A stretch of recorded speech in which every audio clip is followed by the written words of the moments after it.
Turn the page. Chapter 9. Letter Mina Harker to Lucy Westenra.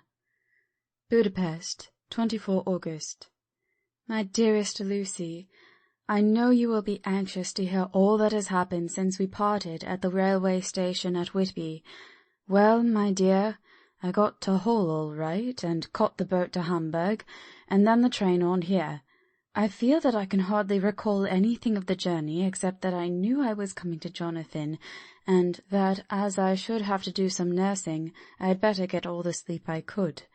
I found my dear one, oh, so thin and pale and weak-looking. All the resolution has gone out of his dear eyes, and that quiet dignity which I told you was in his face has vanished. He is only a wreck of himself, and he does not remember anything that has happened to him for a long time past. At least he wants me to believe so, and I shall never ask. He has had some terrible shock, and I fear it might tax his poor brain if we were to try to recall it.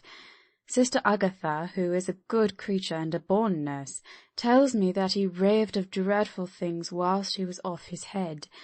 I wanted her to tell me what they were, but she would only cross herself and say she would never tell, that the ravings of the sick were the secrets of God, and that if a nurse through her vocation should hear them, she should respect her trust. She is a sweet, good soul, and the next day, when she saw I was troubled, she opened up the subject again, and after saying that she could never mention what my poor dear raved about, added, "I can tell you this much, my dear, that it was not about anything which he has done wrong himself, and you, as his wife-to-be, have no cause to be concerned. He has not forgotten you or what he owes to you. His fear was of great and terrible things which no mortal can treat of. I do believe the dear soul thought I might be jealous, lest my poor dear should have fallen in love with any other girl. The idea of my being jealous about Jonathan! And yet, my dear, let me whisper, I felt a thrill of joy through me when I knew no other woman was the cause of trouble. I am now sitting by his bedside, where I can see his face while he sleeps. He is waking. When he woke, he asked me for his coat, as he wanted to get something from the pocket. I asked Sister Agatha, and she brought all his things. I saw that amongst them was his notebook, and was going to ask him to let me look at it, for I knew then that I might find some clue to his trouble. But I suppose he must have seen my wish in my eyes, for he sent me over to the window, saying he wanted to be quite alone for a moment. Then he called me back, and when I came, he had his hand over the notebook, and he said to me very solemnly, "Wilhelmina." I knew then that he was in deadly earnest, for he has never called me by that name since he asked me to marry him. You know, my dear, my ideas of the trust between husband and wife. There should be no secret, no concealment. I have had a great shock, and when I try to think of what it is I feel, my head spins round, and I do not know if it was all real or the dreaming of a madman. You know I have had brain fever, and that is to be mad. The secret is here, and I do not want to know it. I want to take up my life here, with our marriage. For, my dear, we had decided to be married as soon as the formalities are complete. Are you willing, Wilhelmina, to share my ignorance? Here is the book. Take it and keep it. Read it if you will, but never let me know unless, indeed, some solemn duty should come upon me to go back to the bitter hours, asleep or awake, sane or mad, recorded here. He fell back exhausted, and I put the book under his pillow, and kissed him. I have asked Sister Agatha to beg the Superior to let our wedding be this afternoon, and am waiting her reply. She has come and told me that the chaplain of the English Mission Church has been sent for. We are to be married in an hour, or as soon after as Jonathan wakes. Lucy, the time has come and gone. I feel very solemn, but very, very happy. Jonathan woke a little after the hour, and all was ready, and he sat up in bed propped up with pillows. He answered his "I will" firmly and strongly. I could hardly speak. My heart was so full that even those words seemed to choke me. My dear sisters were so kind. Please God, I shall never, never forget them, nor the grave and sweet responsibilities I have taken upon me. I must tell you of my wedding present. When the chaplain and the sisters had left me alone with my husband— oh, Lucy, it is the first time I have written the words "my husband" — left me alone with my husband, I took the book from under his pillow and wrapped it up in white paper, and tied it with a little bit of pale blue ribbon which was around my neck, and sealed it over the knot with sealing wax, and for my seal I used my wedding ring. Then I kissed it, and showed it to my husband, and told him I would keep it so, and then it would be an outward and visible sign for us all our lives that we trusted each other, that I would never open it unless it were for his own dear sake and for the sake of some stern duty. Then he took my hand in his, and, oh, Lucy, it was the first time he took his wife's hand, and said that it was the dearest thing in all the wide world, and that he would go through all the past again to win it, if need be. The poor dear meant to have said part of the past, but he cannot think of time yet, and I shall not wonder if at first he mixes up not only the month but the year. Well, my dear, what could I say? I could only tell him that I was the happiest woman in all the wide world, and that I had nothing to give him except myself, my life, and my trust, and that with these went my love and duty for all the days of my life. And, my dear, when he kissed me and drew me to him with his poor weak hands, it was like a very solemn pledge between us. Lucy, dear, do you know why I tell you all this? It is not only because it is all sweet to me, but because you have been and are very dear to me.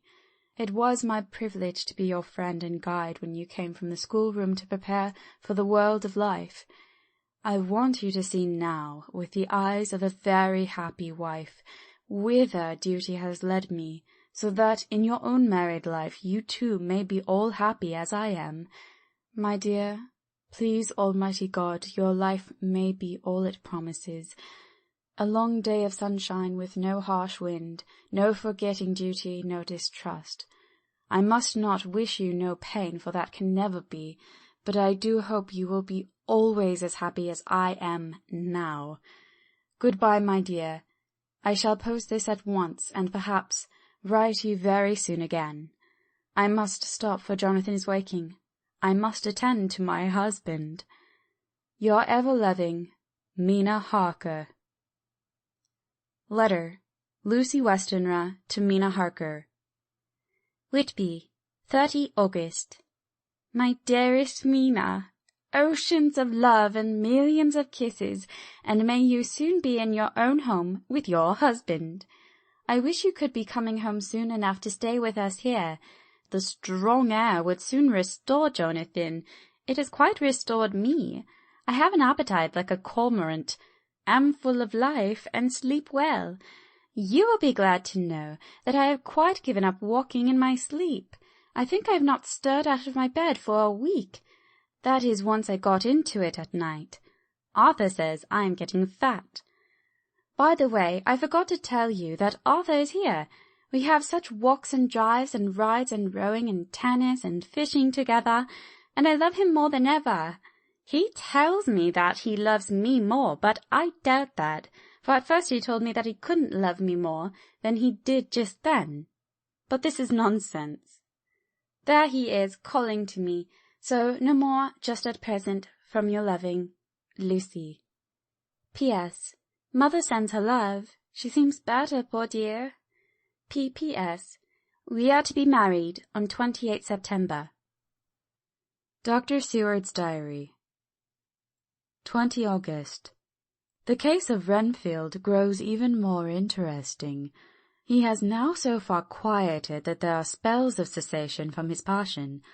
For the first week after his attack he was perpetually violent. Then one night, just as the moon rose, he grew quiet and kept murmuring to himself, "Now I can wait, now I can wait." The attendant came to tell me, so I ran down at once to have a look at him. He was still in the strait waistcoat and in the padded room, but the sophist look had gone from his face, and his eyes had something of their old pleading, I might almost say cringing softness. I was satisfied with his present condition and directed him to be relieved. The attendants hesitated, but finally carried out my wishes without protest. It was a strange thing that the patient had humour enough to see their distrust, for, coming close to me, he said in a whisper, all the while looking furtively at them, "They think that I could hurt you. Fancy me hurting you, the fools." It was soothing, somehow, to the feelings to find myself dissociated even in the mind of this poor madman from the others, but all the same I do not follow his thought. Am I to take it that I have anything in common with him, so that we are, as it were, to stand together, or has he to gain from me some good so stupendous that my well-being is needful to him? I must find out later on. Tonight he will not speak. Even the offer of a kitten or even a full-grown cat will not tempt him. He will only say, "I don't take any stalking cats. I've more to think of now and can wait. I can wait." After a while I left him. The attendant tells me that he was quiet just before dawn, and that he began to get uneasy and at length violent, until at last he fell into a paroxysm, which exhausted him so that he swooned into a sort of coma. 3 nights has the same thing happened. Violent all day, then quiet from moonrise to sunrise. I wish I could get some clue to the cause. It would almost seem as if there was some influence which came and went. Happy thought, we shall play tonight sane wits against mad ones. He escaped before without our help. Tonight he shall escape with it. We shall give him a chance, and then have the men ready to follow in case they are required. 23 August. The unexpected always happens. How well Disraeli knew life. Our bird, when he found the cage open, would not fly, so all our subtle arrangements were for naught. At any rate, we have proved one thing, that the spells of quietness last a reasonable time. We shall in future be able to ease his bonds for a few hours each day. I have orders to the night attendant merely to shut him in the padded room, when once he is quiet, until an hour before sunrise. The poor soul's body will enjoy the relief even if his mind cannot appreciate it. Hark! The unexpected again! I am called. The patient has once more escaped. Later. Another night adventure. Renfield artfully waited until the attendant was entering the room to inspect, then he dashed out past him and flew down the passage. I sent word for the attendants to follow. Again he went into the grounds of the deserted home, and we found him in the same place, pressed against the old chapel door. When he saw me, he became furious, and had not the attendants seized him in time, he would have tried to kill me. As we were holding him, a strange thing happened.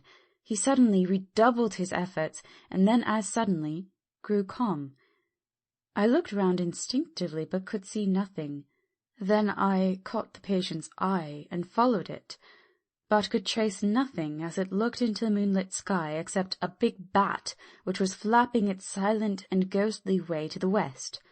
Bats usually wheel and flit about, but this one seemed to go straight on, as if it knew where it was bound for, or had some intention of its own. The patient grew calmer every instant, and presently said, "You needn't tie me. I shall go quietly." Without trouble we came back to the house. I feel there is something ominous about his calm, and shall not forget this night. Lucy Westenra's Diary. Healingham, 24 August. I must imitate Mina and keep writing things down. Then we can have long talks when we do meet. I wonder when it will be. I wish you were here with me again, for I feel so unhappy. Last night I seemed to be dreaming again, just as I was at Whitby. Perhaps it is the change of air, or getting home again. It is all dark and horrid to me, for I can remember nothing. but I am full of vague fear, and I feel so weak and worn out. When Arthur came to lunch he looked quite grieved when he saw me, and I hadn't the spirit to be cheerful.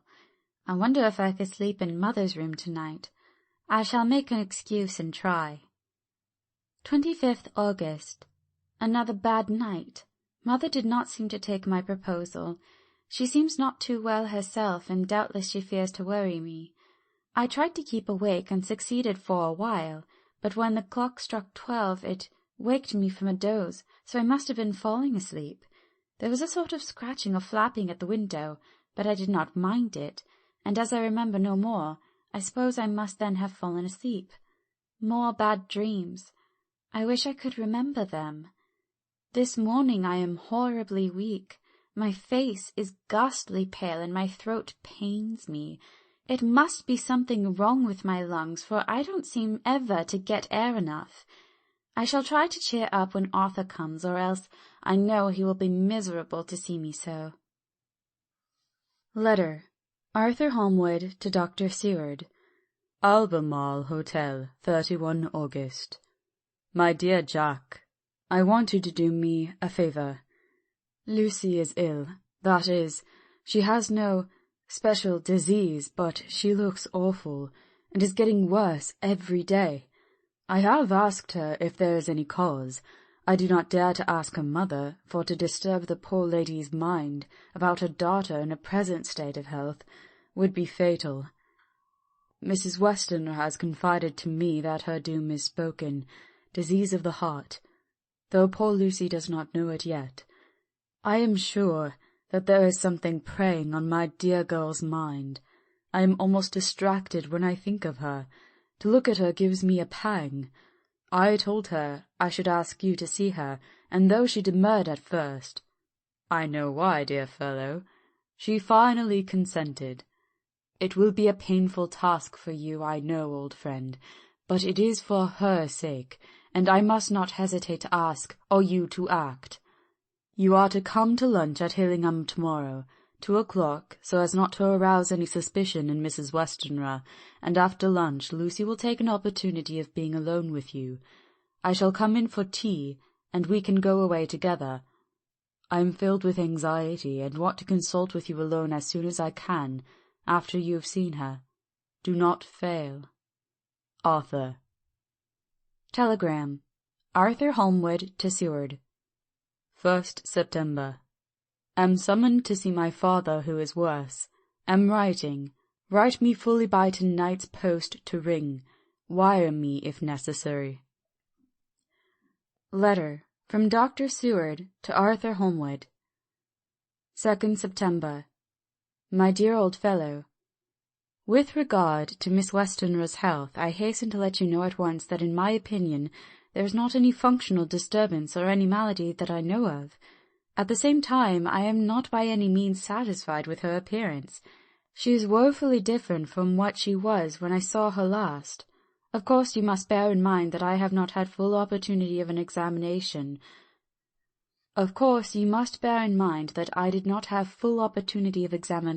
Such as I should wish. Our very friendship makes a little difficulty which not even medical science or custom can bridge over. I had better tell you exactly what happened, leaving you to draw in a measure your own conclusions. I shall then say what I have done and propose doing. I found Miss Westenra in seemingly gay spirits. Her mother was present, and in a few seconds I made up my mind that she was trying all she knew to mislead her mother and prevent her from being anxious. I have no doubt she guesses, if she does not know, what need of caution there is. We lunched alone, and as we all exerted ourselves to be cheerful, we got, as some kind of reward for our labours, some real cheerfulness among us. Then Miss Westenra went to lie down, and Lucy was left with me. We went to her boudoir, and till we got there her gaiety remained, for the servants were coming and going. As soon as the door was closed, however, the mask fell from her face, and she sank down into a chair with a great sigh, and hid her eyes with her hand. When I saw that her high spirits had failed, I at once took advantage of her reaction to make a diagnosis. She said to me very sweetly, "I cannot tell you how I loathe talking about myself. I reminded her that a doctor's confidence was sacred, but that you were grievously anxious about her. She caught on to my meaning at once, and settled that matter in a word. "Tell Arthur everything you choose. I do not care for myself, but all for him, so I am quite free." I could easily see that she is somewhat bloodless, but I could not see the usual anemic signs, and by a chance I was actually able to test the quality of her blood, for in opening a window which was stiff, a cord gave way, and she cut her hand slightly with broken glass. It was a slight matter in itself, but it gave me an evident chance, and I secured a few drops of the blood and have analyzed them. The qualitative analysis gives a quite normal condition, and shows, I should infer, in itself a vigorous state of health. In other physical matters I was quite satisfied that there is no need for anxiety, but as there must be a cause somewhere, I have come to the conclusion that it must be something mental. She complains of difficulty in breathing satisfactorily at times, and of heavy lethargic sleep, with dreams that frighten her, but regarding which she can remember nothing.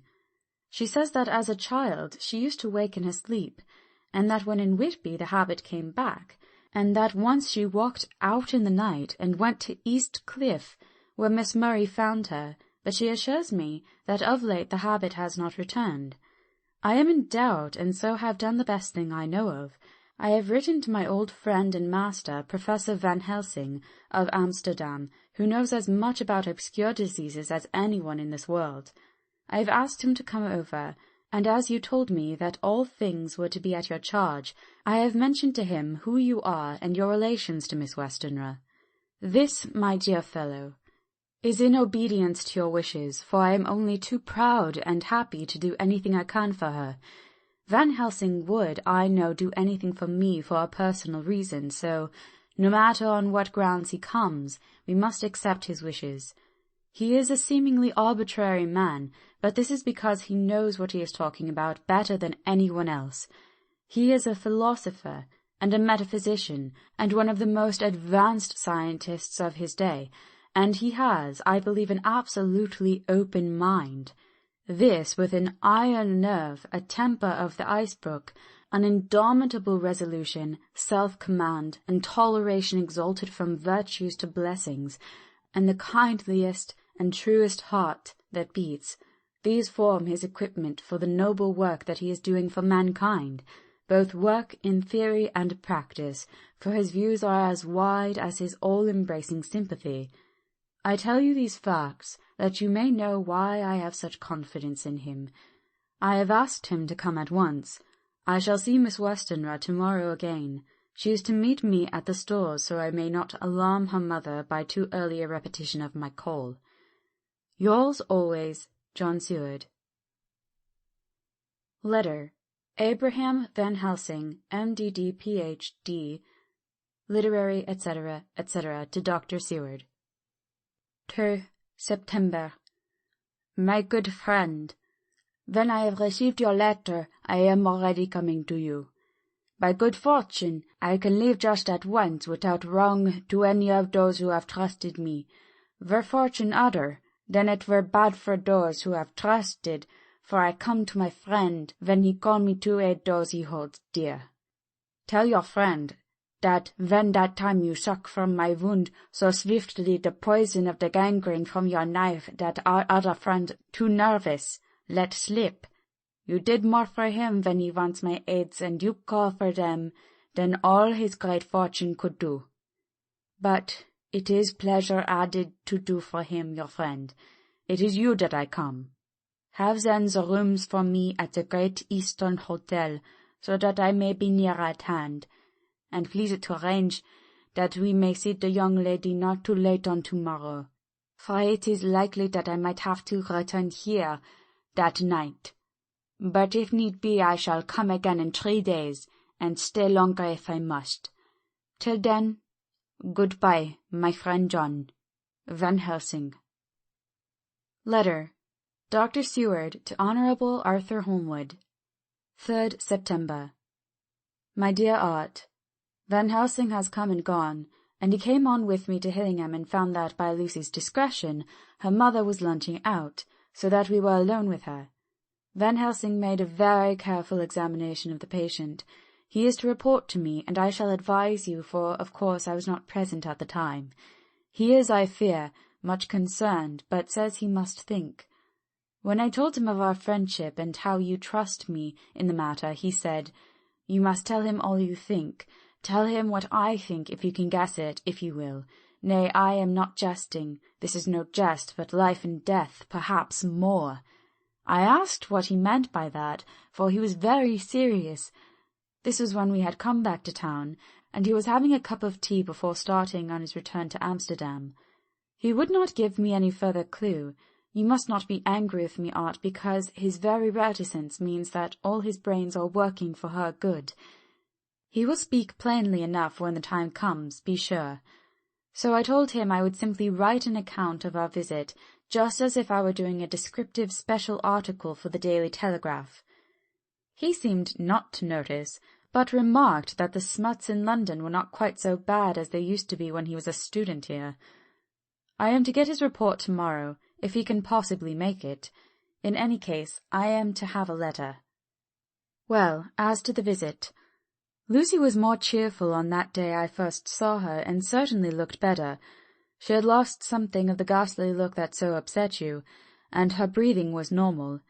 She was very sweet to the professor, as she always is, and tried to make him feel at ease, though I could see that the poor girl was making a hard struggle for it. I believe Van Helsing saw it too, for I saw the quick look under his bushy brows that I knew of old. Then he began to chat of all things except ourselves and diseases, and with such an infinite geniality that I could see poor Lucy's pretence of animation merge into reality. Then, without any seeming change, he brought the conversation gently round to his visit, and suavely said, "My dear young miss, I have the so great pleasure, because you are so much beloved. That is much, my dear, ever were there that which I did not see. They told me you were down in the spirit, and that you were of a ghastly pale. To them I say, poof!" and he snapped his fingers at me and went on. "But you and I shall show them how wrong they are. How can he—" and he pointed at me with the same look and gesture as that with which once he pointed me out to his class on, or rather after, a particular occasion which he never fails to remind me of. "Know anything of a young lady's. He has his madames to play with, and to bring them back to happiness, and to those that love them. It is much to do, and oh, but there are rewards, in that we can bestow such happiness. But the young ladies, he has no wife nor daughter, and the young do not tell themselves to the young, but to the old, like me, who have known so many sorrows and the causes of them. So, my dear, we will send him away to smoke the cigarette in the garden, whilst you and I have a little talk all to ourselves." I took the hint, and strolled about, and presently the professor came to the window and called me in. He looked grave, but said, "I have made careful examination, but there is no functional cause. With you I agree that there has been much blood lost. It has been, but is not. But the conditions of her are in no way anemic.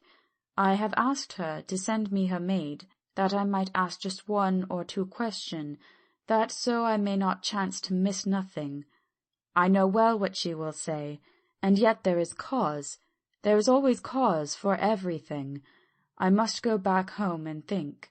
You must send to me the telegram every day, and if there be cause I shall come again. The disease, for not to be all well is a disease, interests me, and the sweet young dear, she interests me too. She charm me, and for her, if not for you or disease, I come." As I tell you, he would not say a word more, even when we were alone. And so now, Art, you know all I know. I shall keep stern watch. I trust your poor father is rallying. It must be a terrible thing to you, my dear old fellow, to be placed in such a position between 2 people who are both so dear to you. I know your idea of duty to your father, and you are right to stick to it, but, if need be, I shall send you word to come at once to Lucy, so do not be over-anxious unless you hear from me. Dr. Sewards Diary, 4 September. Zoophagous patient still keeps our interest in him. He had only one outburst, and that was yesterday at an unusual time. Just before the stroke of noon he began to grow restless. The attendant knew the symptoms, and at once summoned aid. Fortunately, the men came at a run, and were just in time, for at the stroke of noon he became so violent that it took all their strength to hold him. In about 5 minutes, however, he began to get more and more quiet, and finally sank into a sort of melancholy, in which state he has remained up to now. The attendant tells me that his screams whilst in the paroxysm were really appalling. I found my hands full when I got in, attending to some of the other patients who are frightened by him. Indeed, I can quite understand the effect, for the sounds disturbed even me, though I was some distance away.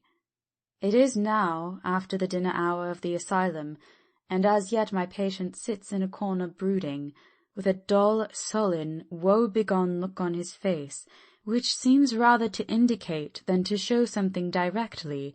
I cannot quite understand it. Later. Another change in my patient. At 5 o'clock I looked in on him and found him seemingly as happy and contented as he used to be. He was catching flies and eating them, and was keeping note of his capture by making nail marks on the edge of the door between the ridges of padding. When he saw me, he came over and apologized for his bad conduct, and asked me in a very humble, cringing way to be led back to his own room and to have his notebook again. I thought it well to humour him, so he is now back in his room with the window open. He has the sugar of his tea spread out on the window-sill, and is reaping quite a harvest of flies. He is not now eating them, but putting them into a box as of old, and is already examining the corners of his room to find a spider. I tried to get him to talk about the past few days, for any clue to his thoughts would be of immense help to me, but he would not rise. For a moment or two he looked very sad, and said in a sort of far-away voice, as though saying it rather to himself than to me, all over, he has deserted me. No hope for me now unless I do it for myself." Then, suddenly turning to me in a resolute way, he said, "Doctor, won't you be very good to me and let me have a little more sugar? I think it would be good for me." "And the flies?" I asked. "Yes, the flies like it too, and I like the flies, therefore I like it. And there are people who know so little as to think that madmen do not argue. I procured him a double supply, and left him as happy a man as, I suppose, any in the world. I wish I could fathom his mind." Midnight. Another change in him. I had been to see Miss Westenra, whom I found much better, and had just returned, and was standing at our own gate looking at the sunset, when once more I heard him yelling. As his room is on this side of the house, I could hear it better than in the morning. It was a shock to me to turn from the wonderful smoky beauty of a sunset over London, with its lurid lights and inky shadows and all the marvellous tints that come on foul clouds just as on foul water, and to realize all the grim sternness of my own cold stone building, with its wealth of breathing misery, and my own desolate heart to endure it all. I reached him just as the sun was going down, and from his window saw the red disk sink. As it sank, he became less and less frenzied, and just as it dipped, he slid from the hands that held him an inert mass on the floor. It is wonderful, however, what intellectual recuperative power lunatics have, for within a few minutes he stood up quite calmly and looked around him. I signalled to the attendants not to hold him, for I was anxious to see what he would do. He went straight over to the window and brushed out the crumbs of sugar. Then he took his fly-box and emptied it outside and threw away the box. Then he shut the window and, crossing over, sat down on his bed. All this surprised me, so I asked him, "Are you not going to keep flies any more?" "No," said he. "I am sick of all that rubbish. He certainly is a wonderfully interesting study. I wish I could get some glimpse of his mind or the cause of his sudden passion. Stop. There may be a clue after all. If we can find why today his paroxysms came out at high noon and at sunset, can it be that there is a malign influence of the sun at periods which affects certain natures, as at times of the moon does others? We shall see. Telegram, Seward, London to Van Helsing, Amsterdam. 4 September. Patient still better today. Telegram, Seward, London to Van Helsing, Amsterdam. 5 September. Patient greatly improved, good appetite, sleeps naturally, good spirits, colour coming back. Telegram, Seward, London to Van Helsing, Amsterdam. 6 September. Terrible change for the worse. Come at once. Do not lose an hour. I hold over telegram to Holmwood till I have seen you. End of Chapter 9. Recording by Corinne LePage.